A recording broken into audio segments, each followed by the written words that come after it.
से हमरा पेऊ प्रदेश ना जाए लगे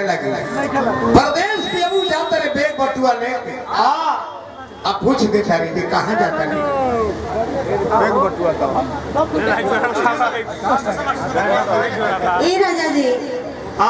देखा जाने के बेग और टाइची लेकर वो तैयारी कर देने दिल्ली जाते नहीं कहाँ कमाए लुधियाना जाता है लुधियाना तब 5 मिनट रुक जाते हमारा के स्टेशन मास्टर से तनी फोन कर ले दे तो जानते हो जे घर ट्रेनों मिलल मुश्किल हो गई कोरोना काल में जल्दी टिकट नहीं मिलत तत्काल टिकट लिहलो जाता तो ट्रेन जल्दी नहीं सावत को ऐसा लटकाता है सब तने ना कहता तने फोनवा लगा के स्टेशन मास्टर से पता करो हेलो भाई फिर चल गए लेने वाले कहने वाले चल गए लाइबा हेलो डबल ले ली ना hello hello hello hello hello hello hello hello hello बोलो स्टेशन मास्टर बोलो hello hello hello hello hello hello hello hello hello hello रुक जाइए तने हमके स्टेशन मास्टर से फोन कर ले दे तब रहो जाई पहाड़ा hello hello hello hello hello आप स्टेशन मास्टर बोल रहे हैं क्या फिर से लगाओ जगह ना हम जान के तर नंबर तरने के लगावे डी नंबर आवत हां लिखो लिख 0011 जब लगे तबे पर कैसे नंबर बताओ तनी टर टर टर टर टर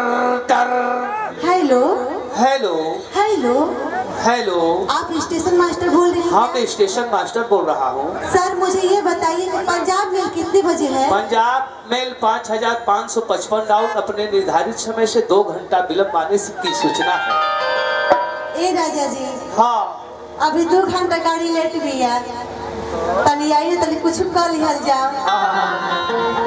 1 घंटा जतरा पे कुल ना होखेला 1 घंटा आँख मार लो जतरा बना वाला महाभारत में पढ़ने पड़ो कि ना उत्तरा जनबाड़ी उत्तरा लगली हक है अभिमन्यु से कि हे राजा जी जब लड़ाई के मैदान में जाता है ताई तनी हमरा से मिल के जाए गलती कैलन जे मिलन क के गइल बड़े मरा गइल तो हमारा अर्धांगिनी हो पति हो हम तहर पति हैं तो हमारा अर्धांगिनी हो तो हर सुहाग अमर रहे खातिर हम प्रदेश में जाता नहीं हम ही कुछ नहीं की जाना 2 घंटा भी समय बाटे और देखिए नया नया लहंगा पहले बने रवे खाती है सोरह सिंगार के लिए बन रवे खाती जब रवे प्रदेश में चल जाता है देखी के ए राजा जी बस 2 घंटा बाटे तानी मनी हमारा के समय दे दे देखिए धनिया का कहतरी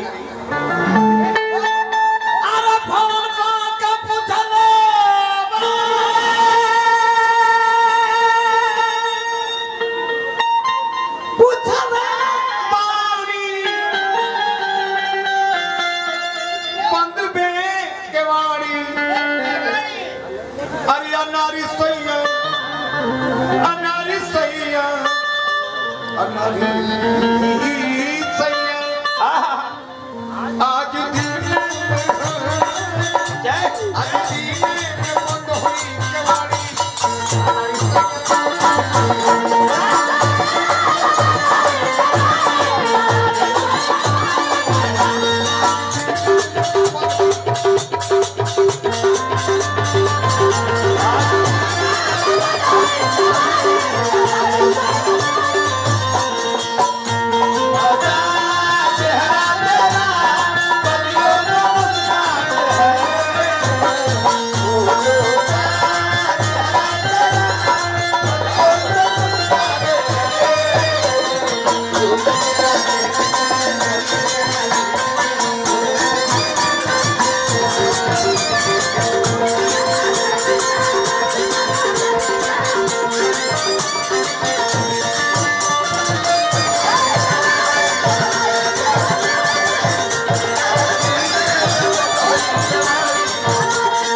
1000 रुपया पुरस्कार देनी भैया हमारा भानु भैया 1000 रुपया पुरस्कार देनी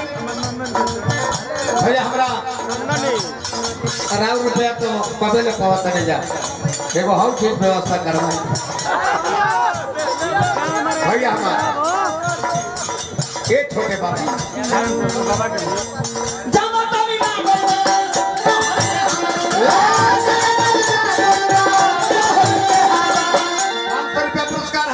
छोटे बाबा के भीतर के सम्मानित कैली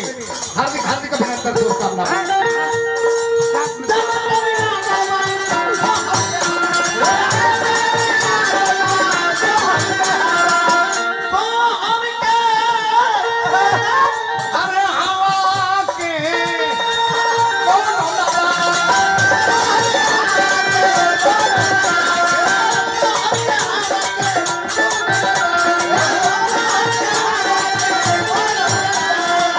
आज भाई हमारा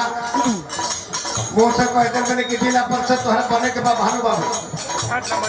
नारायण जी तोहरा के बनाई है बाकी रवि जी के सहयोग कर बहुत बरियार होके के चाहिए 1000 रुपया पुरस्कार देनी